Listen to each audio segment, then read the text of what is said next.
Hi everyone. In this video, we will learn how to make an Excel file read-only. Step 1, open Save As options. First, go to the File tab. Click on Save As and choose your desired location. Now click on Tools at the bottom and select General Options. Step 2, set Passwords and Read-Only option.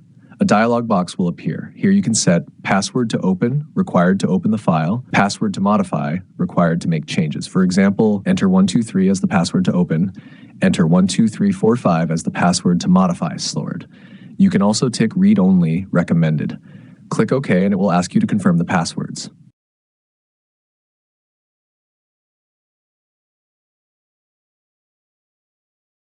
Now click Save. Step 3. Reopen the file. When you reopen the file, Excel will ask for the password to open. Enter the password, e.g. 123, and click OK. Now, if you want to edit the file, you will need to enter the modify password. If you enter the correct password, you can edit the file. Otherwise, you can still open it in read-only mode.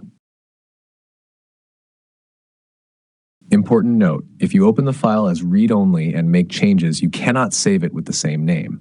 You will need to save it as a new file. To learn more useful Excel tutorials, watch my other videos. Thanks for watching and subscribe.